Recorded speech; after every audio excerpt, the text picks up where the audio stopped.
We've got James Carville here with us tonight. Thank you so much, James, for being with us. We've got Don Shaw here with us. Okay, it says I'm now. Okay. We got Don Shaw with us here tonight as well, who worked with James for several years. And I want to thank our co-host tonight real quick. Our co-host, I want to thank you, HCDLA, Texas Democratic Lawyers Association, Sisters United, Bellaire Braeswood Democrats, ROADwomen, Area 5, Cypress Tomball Dems, Humble Area Dems, Democratic Club of the Woodlands, Southwest Democrats, Spring Democrats, and West Houston Democrats. So thank you to Barbara and Harold here tonight for being with us to help us with the technical.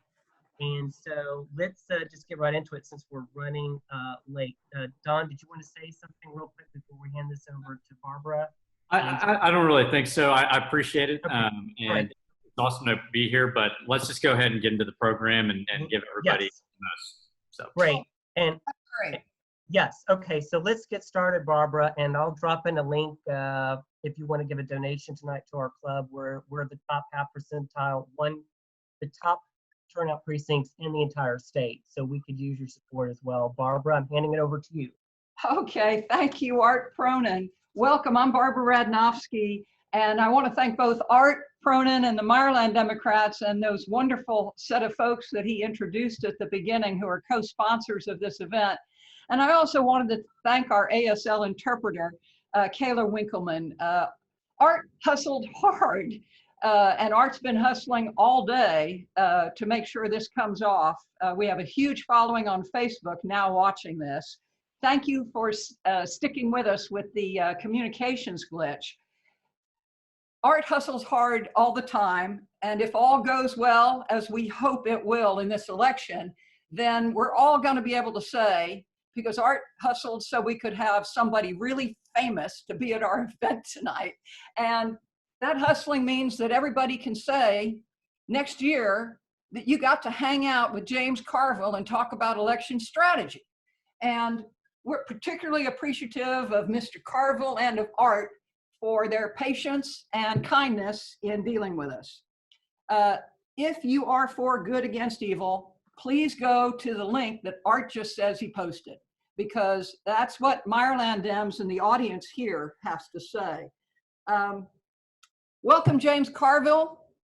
Since you're a legend and you're among Democrats and former Republicans, because a lot of former Republicans have called in with questions, unmute yourself and tell us, how are you and yours doing here in the time of COVID? And then let me tell you a little bit about your audience that's listening tonight. You're unmuted, great. Just told somebody today, it's COVID lifestyle is not conducive to the way I like to live, but I'm doing well. So far, so good. I'm in the Shenandoah Valley, and I want to thank my former intern, Don. That was a brilliant move that you made when we had to get to the meat of coconut. But look, people are struggling out there. They're struggling terribly, and this clown that we have as a president can't seem to understand, what it's like to be in a place like Houston, or where I'm from in New Orleans, and to not have a job and to have kids at home and not knowing what's going to happen, and having food insecurity and God knows what not. And a lot of this related to, I don't say it's a botched up effort to deal with this, because I don't see there's much of an effort at all to deal with it. So I think most of us on this Zoom call are more fortunate than most. So before we start, we should remember all of the people who are less fortunate than us, who are really struggling, and many families, and so many people. It's just tragedy of the first order. So let's get on and try to win this election and get this thing fixed. Thank you kindly, and the kindness really is appreciated. I want to tell you a little bit about the people that I see on the screen and the hundreds who have registered, just to give you a feel for the folks who've come out thanks to Art. You have some down ballot candidates here, and their questions, because Art has been soliciting questions for me to use in this questioning of you. You've got a lot of down ballot candidates who are worried about the loss of straight ticket voting. They're going to be real interested in what you've got to talk about. We've got representatives from the state party, who is our liaison in charge of voter protection. You've got the Sisters United folks, one of many women's organizations. I see Sherry Matula there waving. These are folks who target GOTV for women who are registered but failed to vote ever. And they're concentrating and using the resources in key districts. You've got a whole bunch of clubs that Art read before, and I hope you post all the sponsors, Art, in the chat. And I guess what I want to tell you is you've got a huge landmass and voter base here listening, far bigger than your usual set of clubs. You also have hundreds of Democratic lawyers listening in, either on Facebook, phone, or the ones who were patient enough to get in on Zoom. Thank you kindly. And they are all part of the Texas Democratic Lawyers Association, which has one mission right now for the next 16 to 90 days. Actually, it's going to go after the election as well. And the mission is to get voters, get lawyers to volunteer to serve. We produce 750 to 1,000 lawyers at any single time for training, for ballot protection, and ultimately for assignment to service. We're working intimately, that's probably the wrong word, with the state Democratic Party. So knowing a little bit about our efforts and the folks who are here, and that many of these folks are here in Houston, which is the target, you may have read in the Washington Post, the target of second only to Los Angeles, where somebody real smart has decided where to stop the ability of the post office at the rate of 500,000 parcels and pieces of mail every hour to prevent that kind of postage from happening. So we want to thank you for your ongoing work too, before we launch into the questions, because it's my understanding that you're involved in protecting in Georgia by calling on corporations. You are actively working to make sure that the voter protection and the sanctity of the ballot is protected. With that, the major question we got from more than one person, is this the most important election of our lifetime? Well, we say that every time. You know, here we stand on the precipice, you know, where do we take what, of course it is. And I mean, the reason that you're having so many people on this call, 700 lawyers, is Donald Trump doesn't understand how many patriots there are in this country. He doesn't even remotely understand how deeply all across this country, and, you know, and certainly in Southeast Texas, everywhere, people are very patriotic. They believe in the country. Absentee ballots in about 20 states right now. I'm impressed by this, but I see this all over the country. I just want you to know that you're not alone. There are people all over the country that feel exactly like you do. And I don't know how many Zoom calls I've done for Democratic clubs, candidates, Senate candidates, governor's candidates, fundraisers. And you would be gratified to know that there are people that feel exactly as you do, that they have great affection for the United States and the idea of what the United States can be.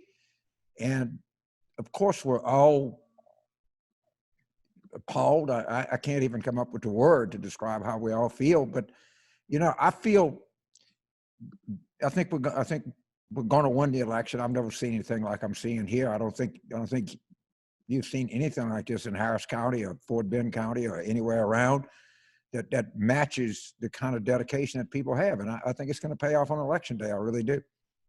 Well, we share your hope, and we also, as I say, really appreciate, because we know you're spending your efforts and your time working on it. What are your thoughts? This is second most often question we're asked for you, and that is, how do you feel about Texas? Knowing the targeting that's happening, and if you read the Mueller report, you can see that it's not unintentional, the kind of targeting we're getting both on ballot and other activity. How do you feel about Texas and any particular area? First of all, of course they're going to do that. You know, my great grandmother was what they called back then. So I was telling me today, somebody about Doug Jones was saying that a friend of his was looking for some time ago in Alabama, was looking for an address, and he stopped in the post office and he asked her, he said, "Are you the postmistress?" And she said, "Son, I don't get paid enough to be the mistress for anything." So, but my great grandmother was the postmistress, my granddad was a postmaster and my dad was a postmaster. So we Carvilles have a long history with the Postal Service.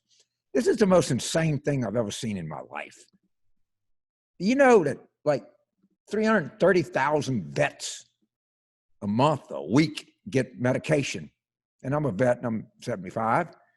I'm fortunate enough that I got an intern to pick up my medication at the drugstore, but most people don't.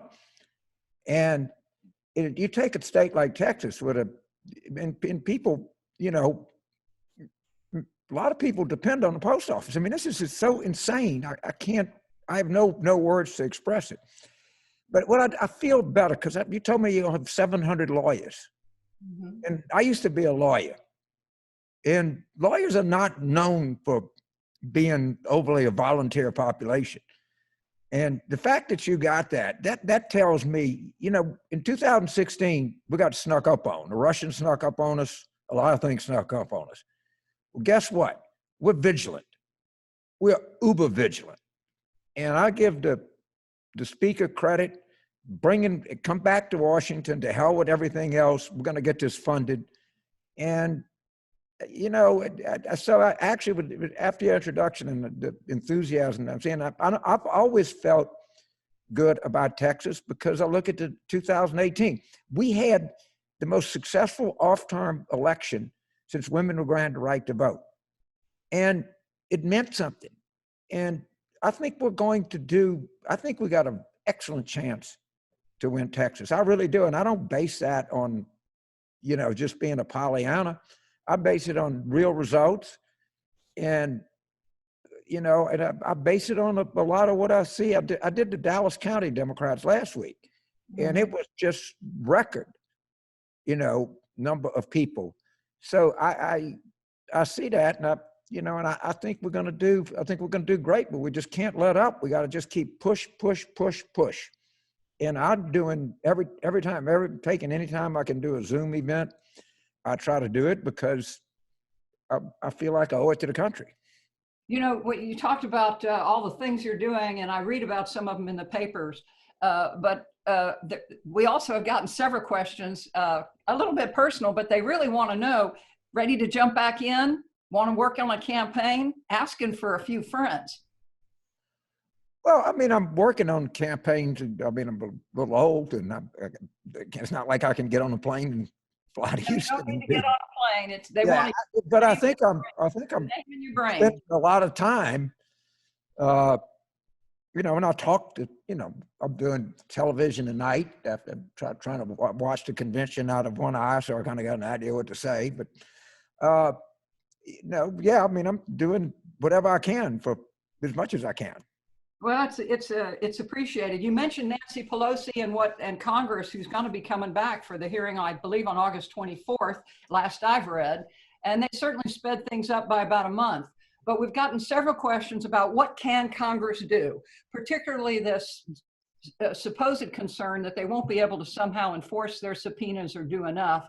And there, as you know, some requests for why not go ahead and go full bore for hearings, not to try to pass legislation, not to do a particular purpose, and indeed go into impeachment mode to put the power of the House on steroids. Well, first of all, there's a lot of House people that are run for re-election. Secondly, what it takes to read chin up something like that, you can ask one of the 700 lawyers. You got to hire staff, you got to do 1,000 things. Let's just vote his ass out of there. All right, that's the number one job we got to do. Don't worry about, get the post office funded, get these secretaries of state funded, and everybody get in there and get out to vote. And let's don't overthink this thing. But, you know, we got House incumbents, we got seats we can pick up. We can pick up a seat down in Northwest Dallas. I mean, I'm sure we got some, you know, there. We got work to do here. And the public is going to render their verdict. What are your specifics? There's a lot of people asking, how should we? The ROADwomen, for example, have sent in a couple of questions. What's the best way tailored to areas? What's your thoughts on best way to GOTV in the time of COVID? Well, first of all, you have power. So 10 people get together. Art's got lists. You got lists of party has things, and you start contacting people. You write maybe you write a $25 check to. If you can do more, do more. Write a check. Be part of something. You can do GOTV via email. You can send out. I'm not a technology person, but everybody here is a dedicated, creative person.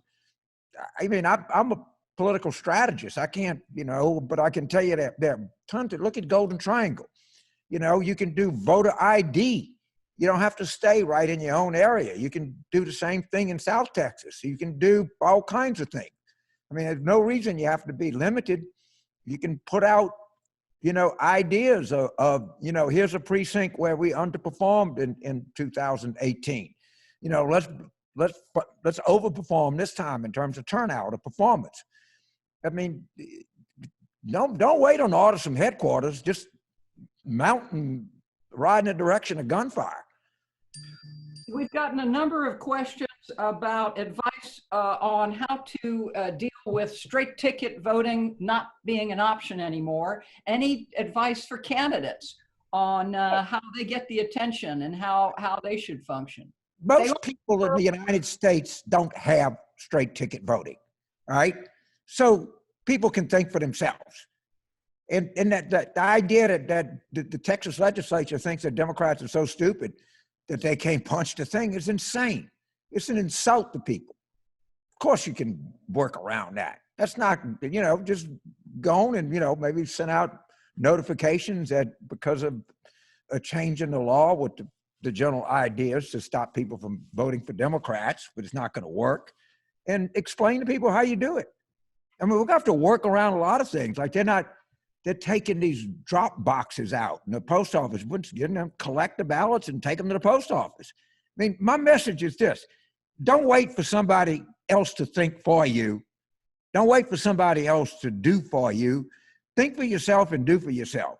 You can get voter lists. You can get targeting. You can find out where we can perform and overperform. You can network with people. You can do things. I mean, just do it. They can get 10 people in a group and say, okay, and get with Art and say, we want to do this. And you can't walk precincts now, but there's all kind of technology that you can use to reach people. You can call into talk radio shows. I don't, people don't read letters to the editor anymore, but you can do anything like that. You can send stuff around. Tell us a little bit about your efforts in Georgia. There's an interesting article about your call on corporations, big ones like Coca-Cola, to do something for both their employees and the world. So why does a Delta baggage handler take 5 hours to vote and a Delta executive takes 5 seconds to vote? I mean, come on. And I'm not asking these companies to do anything. You can't conduct an election. You have 17 Fortune 500 companies, some of the most iconic brands in the world that are in Georgia.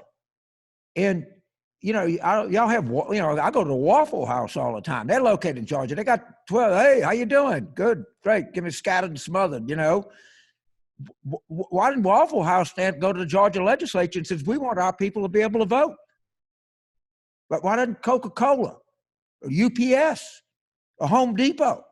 I mean, I'm not asking them to get involved in, and I've been to the floor of the Georgia legislature. You swing a dead cat, you'd knock over 15 corporate lobbyists. And just tell people, tell the Secretary of State of Georgia, tell the governor, we look terrible. We've had 2 elections. We can't conduct an election.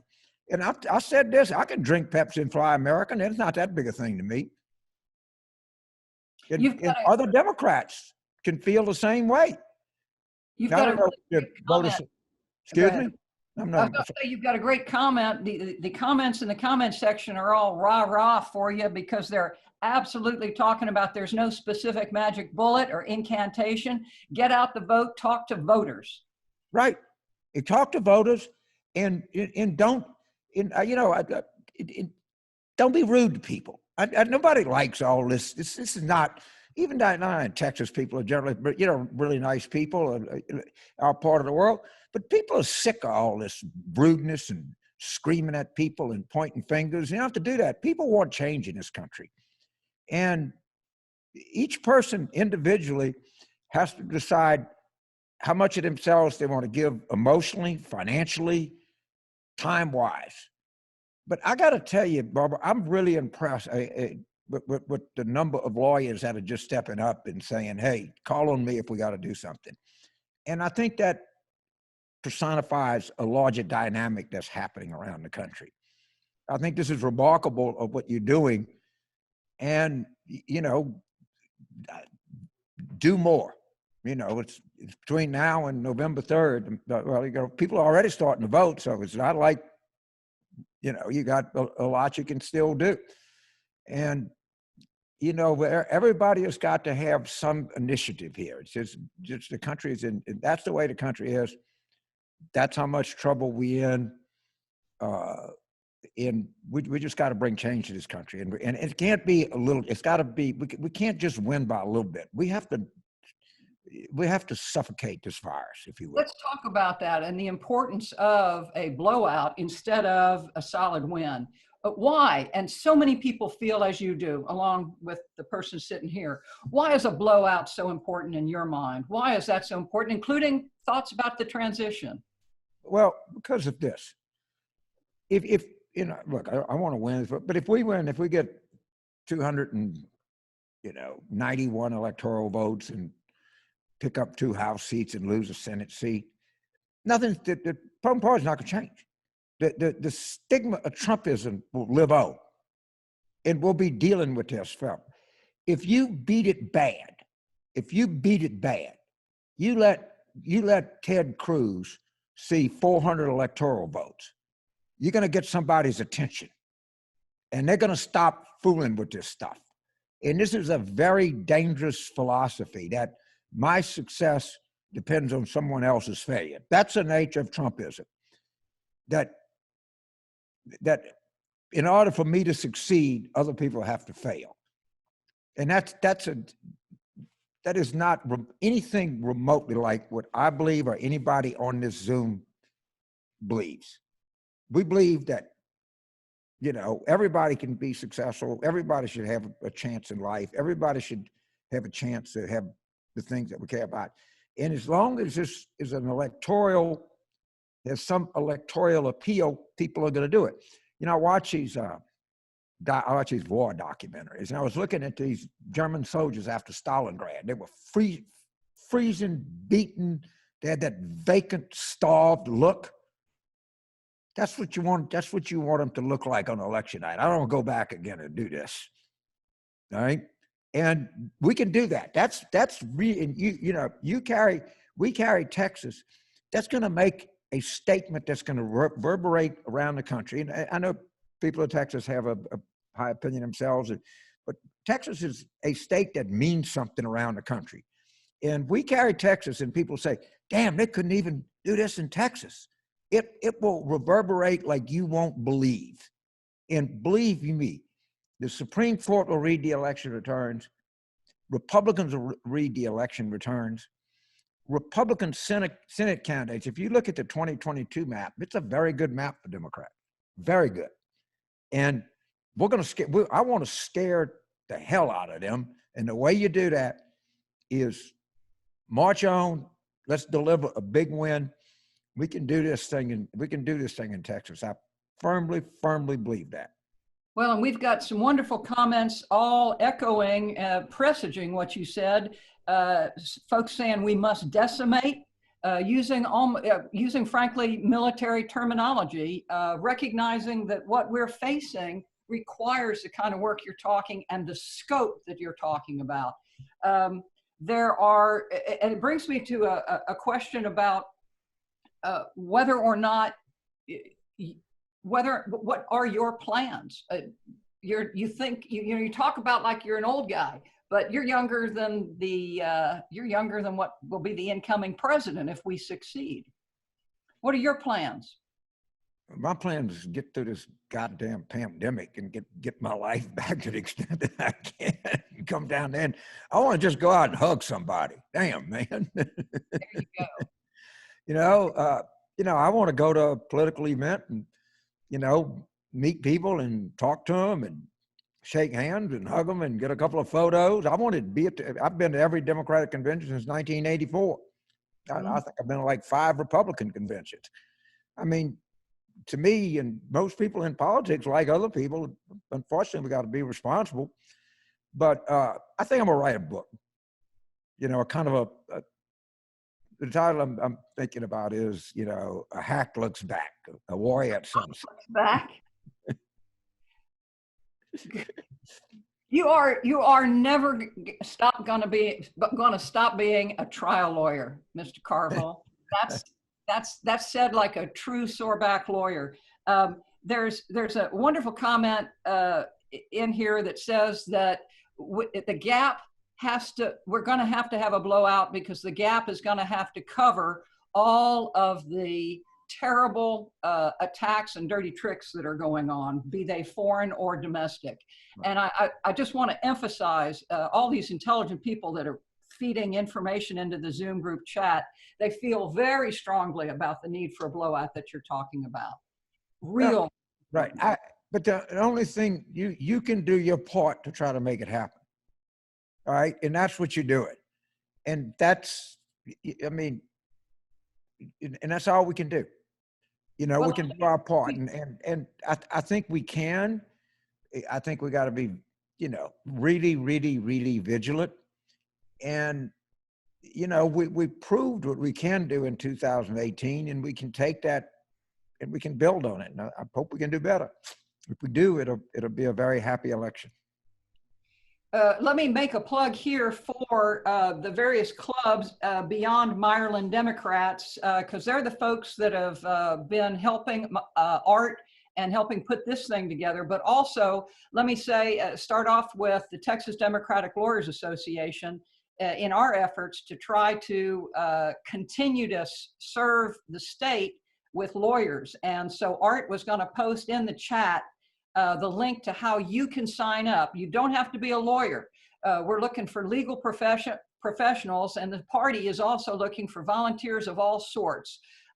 Some of the positions indeed are paid if you need to be paid, but for lawyers and law students, anybody who's associated with the legal profession, Art's going to post that volunteer website link where you can easily fill out a form and figure out how to help Texas Democratic Lawyers Association. Represented here are also the Bellaire Braeswood Democrats, ROADwomen, Area 5 Democrats, the Cypress Tomball Democrats, the Humble Area Democrats, the Democratic Club of the Woodlands, Southwest Democrats, Spring Democrats, West Houston Dems. Let me add again, that is a huge landmass and a huge number of voters and activists. And I've been getting calls just from people who happen to see some of the Twitter accounts of what's happening tonight.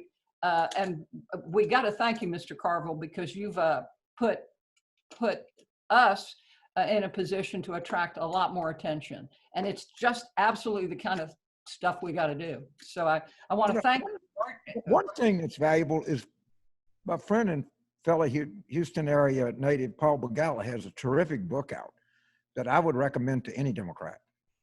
I mean, there's a lot of wisdom there, and it's a good read too. But it's got a lot of good advice in there. I would highly recommend it. I got to ask this question as a book wonk. What are you reading now, Mr. Carville? What am I reading now? I'm reading The Hard Hat Riot by David Paul Kuhn. What's the name of it? The Hard Hat Riot, which is happened in the 60s. It was a history of the working class and what happened in American politics. So I'm reading that for sure. And I just read, I like Dan Silva's novel. I always like to read Dan's stuff. I just finished that. Mm-hmm. And most of my time now is spent working on this election and trying to keep up with that as much as I can. Go ahead. I'm sorry. We're going to be hearing from John Dean on September 1st.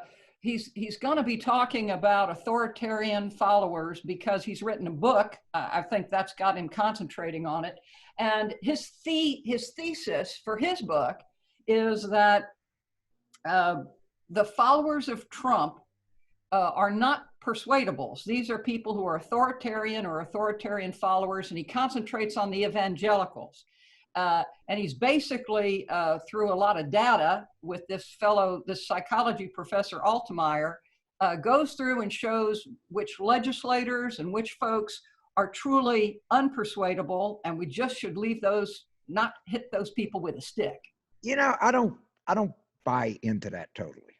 I'm part of a project. We are raising $90 million in 77 counties located mostly in rural small town Pennsylvania, Wisconsin, and Michigan. And I think one of the, we have this monolithic view of rural white people. Well, I happen to be a rural white guy. I grew up Carville. We're so far in the sticks you had to pump sunshine in, right? But some of us, well, male, some are female, some went to college, some didn't. All right, some go to church, some don't. And we are really working hard at trying to get underneath the seam. And you can do the same thing in East Texas. I mean, of course, you're not going to carry in these counties, that.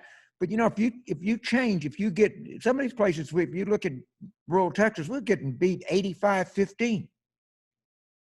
If we got beat 75-25, you change sea level. And I understand what John Dean is saying, and some people are just so hardwired, but there are seams that we can go after and we can do and we can change. And for every person that we get, every new person that you're able to get out in Houston, that adds one vote. Every person that you get that voted for Trump in 16 to vote for Biden in 20, that doubles you. So I think that after the election, people are going to be pleasantly surprised. Not that we win these areas, but that we did better. And as long as the Democratic Party gives off vapors that they're condescending or they're we're smart, everybody else is stupid, that's not going to work. That's just going to drive people away from us. So, a lot of people here have relatives that are in some of these red counties, and not everybody in East Texas is Louis Gohmert. And you can call relatives, or you can find people, you can get involved in that kind of thing. But I don't believe in despair.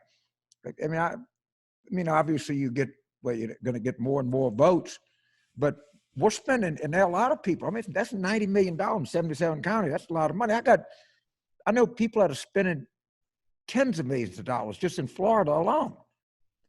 I mean, there's so much energy. One of the things that, because of me, and I do events like this, the kind of energy that you see in tonight is the kind of energy that I'm seeing around the country. This is probably a little more impressive than most, but there's a lot of people. You are not alone. There are tens of millions of people in this country that feel the same way that you do, that are counting on you, that want this to happen. And let me emphasize something you said and put a plug in for Louis Gohmert's opponent, Hank Gilbert. I want everybody on here to listen and hear the Hank Gilbert story, or at least go hear about him and what he is doing, and just what a magnificent job he's doing. Getting attention for having his campaign manager beat up in the peaceful rally they held at the Tyler County Courthouse Square, and what's happening in rural Texas, and these folks who are actively running and succeeding in their efforts. So please, everybody go learn about Hank Gilbert running against Louis Gohmert, because— You know who's the most impressive candidate of this cycle? Let's hear. Adrian Perkins. All right, I'll back it up. Adrian Perkins grew up probably 30 miles from Texas line in Shreveport in Cedar Grove, which is really makes east side of Houston look like River Oaks. All right, it's a really poor neighborhood. He was the first black brigade commander at the United States Military Academy. He had 3 combat tours of duty. He won the Bronze Star. He was president of his class at the Harvard Law School. He came back to Shreveport. He was 36, beat an incumbent 2-1, and he's running for the Senate. Adrian Perkins is what the Democratic Party is about. Plain and simple. I don't know if he can win, but shit, when you get somebody, you get people, the talented people. Al Gross, I'm helping him. He's running for the Senate in Alaska. He bought his first commercial fishing boat when he was 14. He's an MD. All right. He's, really courageous guy. He was a commercial fisherman. He's running. I think Al's got a really good shot to win. There are really good people around this country that are coming out of the woodwork to offer themselves as candidates. And, we should be, there's a lot of good things that are happening in America today. And I really mean that. And, one of the better things is happening with you in Southeast Texas, and people like Art that are just coming up and saying, I can't take this shit anymore. I got to do something. And that's just where a lot of people are. And you're not alone. You're not alone. I promise you, every one of you, you're not alone.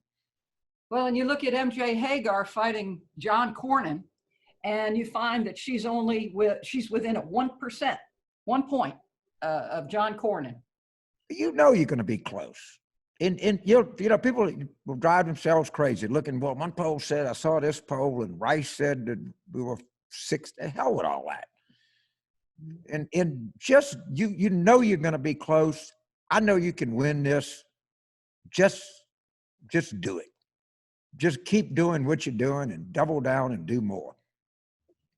We sure appreciate it. Art, I know that you wanted to kind of close or at least allow some opportunities. I've been trying to keep up with the chat as well as the stuff coming in on this.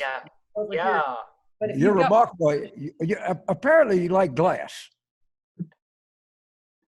I noticed your bookcase is like. Oh, you're talking about Barbara? Yeah, Barbara's. No, that's my husband. That's my husband. You've been reading my bookshelves, yeah. I got more stuff in front of us, so this is Ed's stuff. That's Ed's stuff. Okay. But now you know everything you need to know about me, Mr. Carville. I know one thing. You moving ahead. You're not looking back. No, sir. You're going to do a lot of work between now and November 3rd. I think you're an inspiration to everybody on this call. Well, I think I love you, Mr. Carville.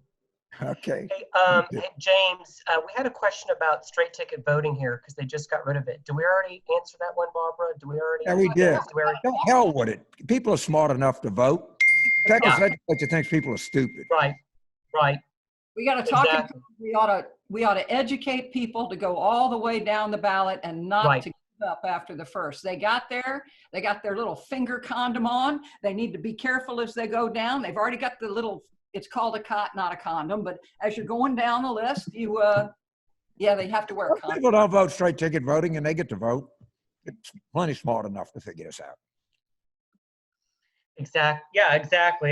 I was just double checking on that because that's one of the big things we're dealing with out here. We have like the longest ballot in the country. It's like 103 candidates.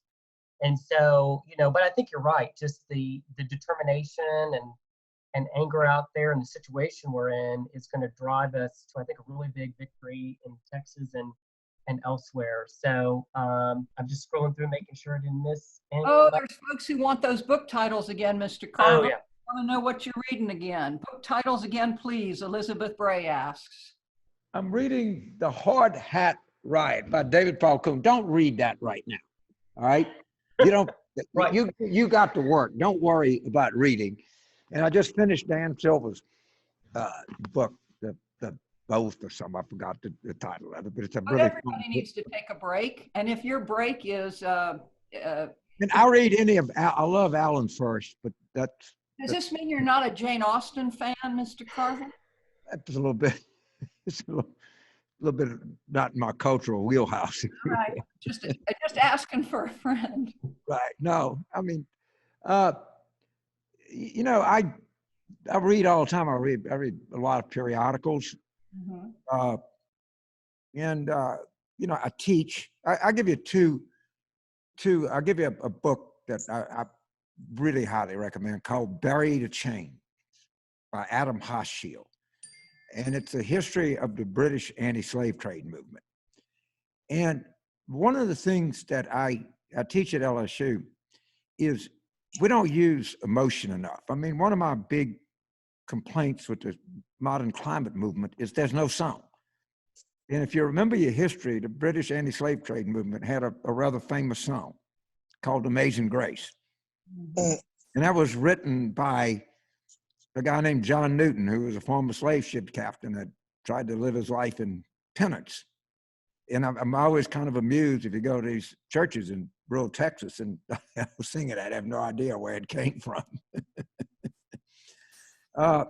Another book I highly recommend is The Great Influenza by my dear friend John Barry, which is the great tour de force on the 2018, Trump doesn't know it, you know, but on the great 2018 pandemic.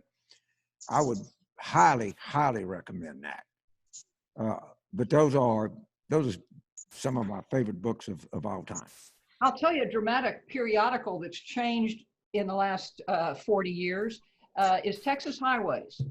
The official. It's always been good, huh? Yes, but it's changed. The editorial concepts are such that the last issue was transformative.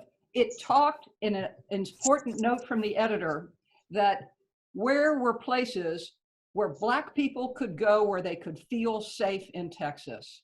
And it gave a whole issue over to the question of, is it really safe to travel in Texas? And what efforts are being made in Texas to come to grips with welcoming people of color? And it was an open and honest, of course it had the great photos and the places, and it was darned. I always looked at it as a kind of photo, you know, high, you know. Great writing. Well, the Green Book, watch that movie. That's the same thing. I think we're seeing a Texas transformation, particularly in the rural areas. And another plug for TDLA, we have a chapter devoted to rural Texas, headed by David Langston in Lubbock, but it's for all of rural Texas. And the intent is to make sure that those folks are represented and have a place at the table along with the metropolitan areas. And so, as you know, I'm a son of rural America, and I think that the Democratic Party needs to re-engage with rural America. Yeah. Absolutely, absolutely. I want to thank you, James, for coming tonight. And you were a hero of mine when I was in high school. Bill Clinton had won the presidency, and that whole time, I didn't know a Democratic president really. And then y'all came along with Bill Clinton, and you showed Democrats how to fight and how to take down an incumbent Republican president. And here we are again, having to take down a president who is way worse than Bush Sr. was by a mile. But you showed us how to fight, and I think Democrats need to remember that kind of spirit of what we're dealing with here. And we just has to be bare knuckle, no holds barred, and we got to take them out all the way down the ballot from Trump down. There has to be a price for what they're doing. Yeah, I mean, look, yeah. I'm impressed by everybody's effort there, and just double down. I have one closing question. Yes. I have one closing question that came in, and Art had asked me to make sure I looked at the questions, so I printed some of the ones out he sent me. This is from a fellow named Vince Sanders. My question to Mr. Carville is, how can we get as fired up and feisty as he does during our campaign efforts? I'm sure you can get where I'm coming from because he's such an energetic and colorful political consultant. Thanks much. Take care, Vincent. All I can say is thank you. I appreciate that. Yeah, my advice is just try to be yourself. I've had one role in life, and that's me. Thank you kindly. Thank you. You bet. Well, this was a great event. We appreciate your time, James, and with the technical glitches and everything, we made it. We're here. Yeah. We made it, and we appreciate it. And this has been closely followed all over our state and county tonight because we do think we can carry Texas this time. We think it's well within our reach. I'm sure you agree with that. So, you know, we're like right there. And I'm in a neighborhood where I've got Republicans running out to me whenever I go out for a walk because they know who I am, right? I'm Mr. Democrat. And they're like, well, you know, give us the website again for Biden, whatever. We're going to make calls. We're going to join your club. We're going to phone bank and do all this stuff. And we voted Republican for 50 years. Good. Welcome. So it's we changed. got, yeah, right? yeah, anybody can get in our club. We let anybody in. We don't let care. anybody in. Anybody in. We let everybody in. So I do really appreciate it again. And I'm sure we'll be in touch in the future sometime down the road. So thank you, James and Barbara. And I see Abby came in here tonight. She's our new councilwoman. She said she took a class with you, James, from you, James. Abby's here tonight, and Sally Alcorn, another new councilwoman, here tonight. We have many candidates, including Michelle Farmer, who's running for District 6, Texas Education Board. I just see a ton of people here. Almost too many to name, many judicials. We'll be getting them next time for sure, not tonight. So many good precinct chairs. You got Judge Kyle Carter on here somewhere. I see Judge Kyle Carter on here, who, you know, both he and his brother Eric have been just fabulous to me in this organization. Yes. Yes. I see Judge Ursula Hall. I see, oh my God, I just see all you here, man. Y'all are here. Deidre Davis. Get these people. Go down ballot and help these people. Go down ballot. Angela Graves is here. Judge Angela Graves Harrington's here. All of you are here, I think, pretty much. I see members here at County Democratic Party. Our former party chair, Lane Lewis, is here. Everybody's here. Everybody's here. What can we say? This is what makes it such a success. Thank you. And so thanks so much. If y'all want to hang around a little bit, you want to talk to Barbara a little bit further, you're welcome to. If you want to talk a little bit more about the postal situation and things going on in Congress, Barbara, if you want to hang out a few more minutes, we could do that if you want to. I'd like to shut up for a little while, if you don't mind. But you did great tonight, Barbara. We appreciate. I'm so the glad. The convention has started. And the convention has started, says Cheryl Elliott Thornton, who is running for judge, who is on the ballot. Thank you, Cheryl, for all you do for us. So appreciate you being here. So what we're going to do next month, by the way, Club, if you're tuning in, on September 21st, and Cheryl, you'll be interested in this, I'm going to have the women who are running in Harris County. So you'll be getting an email, Cheryl Elliott Thornton and others. We've got Kemah. We've got a bunch so far that are pledging to come to this that I just heard from today.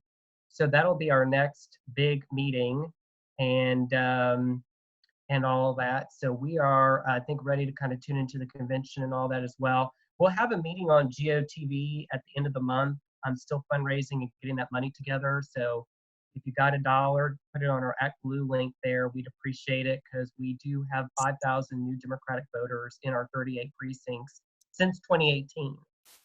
So very exciting time. So I think with that, we will let you go. I will upload this back onto Facebook. We had a glitch with that, but the video will be there for you to share a little bit later tonight.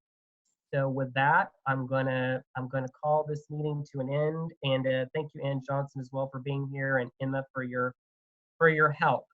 So see y'all real soon, okay? Bye bye.